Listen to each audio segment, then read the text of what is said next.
Human rights play a part in everything, really. I think it's the ability to choose whatever you want to do, as long as that you're not hurting anyone in the process. I think human rights are important because we can't live in a society where people are valued over each other, and like Britain especially prides itself on its equality. Human rights to me is about self-expression, the ability to get on with your life without fear. Human rights just means being free. For me, what human rights mean is freedom of choice, freedom of religion, freedom of expression, and freedom from fear.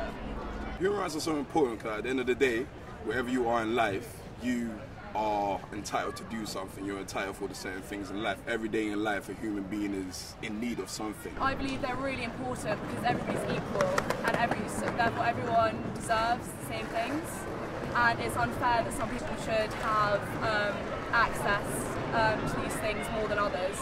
I think it's important because if someone doesn't have human rights, it can separate humanity in a way. And I think we should strive to reduce that space we have between each other. Every human being is an important human being.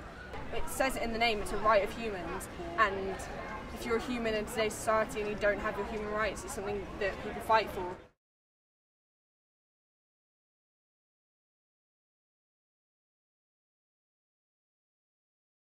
Everyone is treated equally and they will have the right to basic things such as food, water and shelter. In the workplace, because people so they're fair with jobs, you get the same amount of money for different jobs. When you go into a shop or just simple things like that, I think human rights play a big part. Specifically being a girl, there are a lot of human rights that are essential to gender equality. I still keep them at the back of my mind and I'm still aware of them, and I think, especially at my age, that's something that's healthy. On a micro level, so that bullying, for instance, in school is against human rights, but it's also on a macro level that bullying by the police or by the government is also against human rights. When people go to school, so everyone gets treated fairly, everyone gets the same sort of teaching. Education, you know, I have a right to be educated and a right to learn. If we didn't have education for certain countries in the world, we wouldn't be where we are in life. We wouldn't know what we know in life. As a human right, to me, it's been a benefit in my life. I'm able to communicate with people from different classes, from different cultures.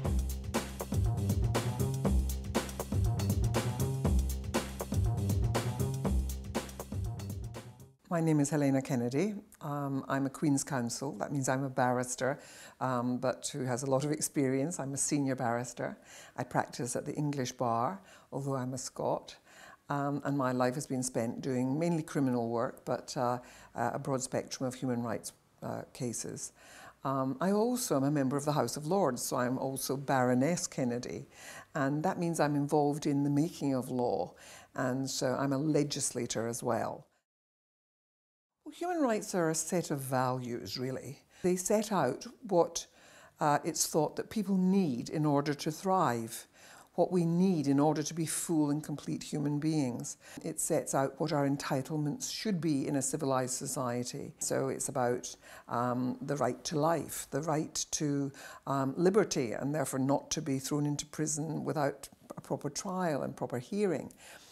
It's about the right to have a family life and to be able to fall in love and marry the person that we want to be with. It's about the right to pursue and practice our religion. It's about the right to freedom of speech. And so it's about a whole set of things that a human being needs in order to be a full and complete human being. I think the rule of law could very easily be about law that protects majorities. That in countries, you know, where, for example, there is a minority who are Roma, gypsies, it would be very easy to pass laws which said, well, we don't want gypsies to have the same rights as other citizens because we consider them all to be criminal, or because we consider them all to be people who are undeserving of going to school with our children. And so laws could be passed that could be very discriminatory against a minority. And they might, you know, decide, as in Nazi Germany, they did it against Jews. We don't want those kind of laws that can be punitive in that way.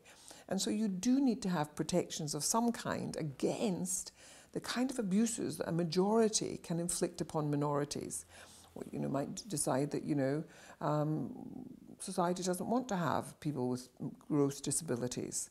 And yet we know that people often can have disabilities but make marvellous and wonderful contributions to the lives that the rest of us lead.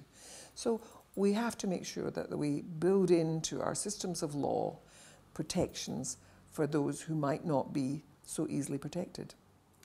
For the rule of law to be really meaningful, you have to have these substantive human rights protections.